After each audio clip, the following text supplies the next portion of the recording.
कि वो टंटू मामा थे, वो एक ऐसे मामा थे कि वो अमीरों को लूटते थे और गांव में गरीबों को बांटते थे।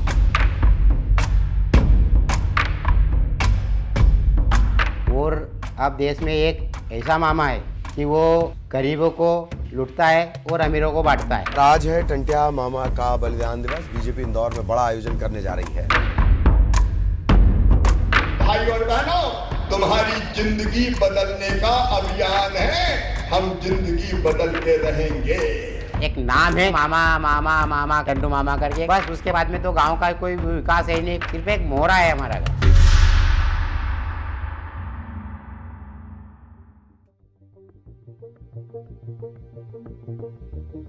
आदिवासियों के मसीहा भगवान टंट्या भील, जिन्हें इंडियन रॉबिन हुड नाम से भी जाना जाता है,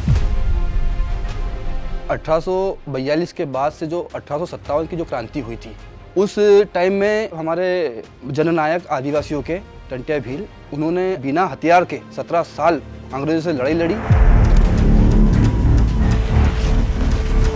और अंग्रेजों को अपने क्षेत्र से भगाया। लेकिन आज हम उनके गांव, उनकी जन्मस्थली बड़ौदा हीर में जाके देखें,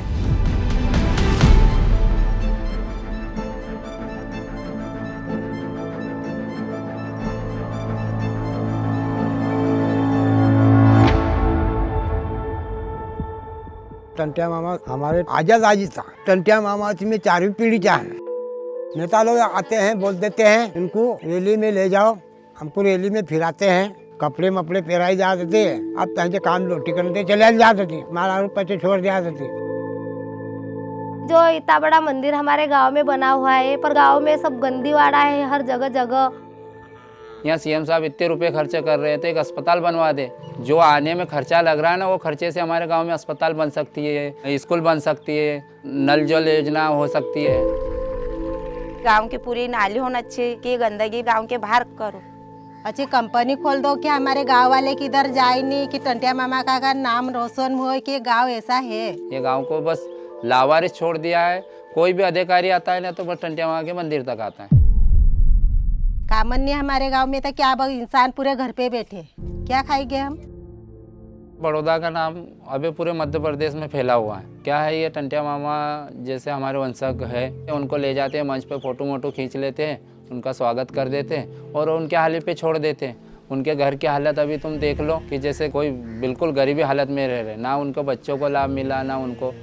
टंट्या मामा के वंश थे तो वो गैस टंकी थी, तो भराने के लिए पैसे नहीं आए तो क्या भरवाऊं। जिनके कारण सीएम 6 बार आ चुके हैं 2 साल में, तो सोच लो कि उनका जो हाल है तो फिर हमारे गांव का हाल क्या है।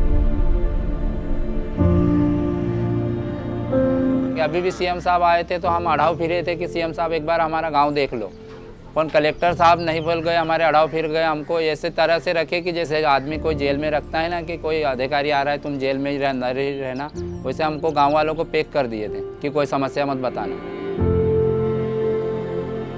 अभी बरसात का पानी खाले नाले उनका पीते हैं, उसके बाद में ख़त्म हो जाता है तो 1-1 किलोमीटर दूर से भर के लाते हैं। एक बार खाने की जुगाड़ है हमारे पास, पर पानी पीने की नहीं है।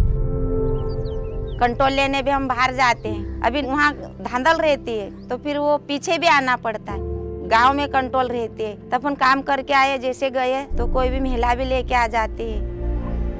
और हमारे घरों की स्थिति इतनी बेकार है कि कोई मेहमान आएंगे तो पानी तक नहीं पीते हैं। और गांव में तुम फिर के देखो कि गांव की क्या स्थिति है और क्या कंडीशन है।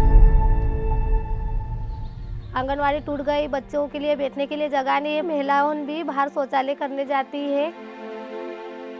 और स्कूल भी पूरी तरह से भंगार है, स्कूल भी 5वीं तक ही है।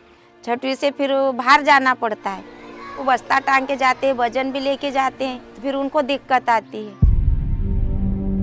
हम बोलते हो जाएगा हो जाएगा हो जाएगा, कुछ भी नहीं यहाँ का होता। जहाँ तक तो ऐसा लगता है कि सीएम साहब भी ये गांव पे ध्यान नहीं दे रहे। उनने कम से कम 2017-18 में आए थे ना, जब बोला था कि मैं बड़ौदा को स्मार्ट गांव बना दूंगा, तो स्मार्ट गांव तो नहीं बना, पर गंदा गांव बन गया है।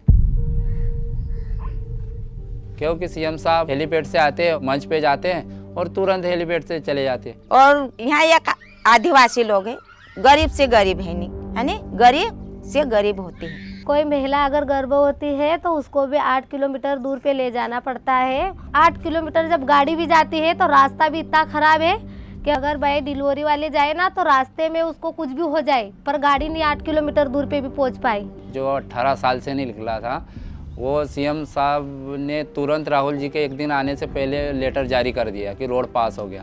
जब रोड ही पास हो गया था तो फिर इतने दिन क्यों नहीं हुआ था? आदिवासी का मतलब क्या है? हिंदुस्तान का ओरिजिनल मालिक जो है वो आदिवासी है, इस शब्द का ये मतलब है। अब बीजेपी के लोग कहते हैं नहीं भैया आप आदिवासी नहीं हो, आप वनवासी हो। I believe very strongly that your culture is very, very important. Tribal ways of thinking are not just preserved but are expanded. In fact, you are the original culture of this country.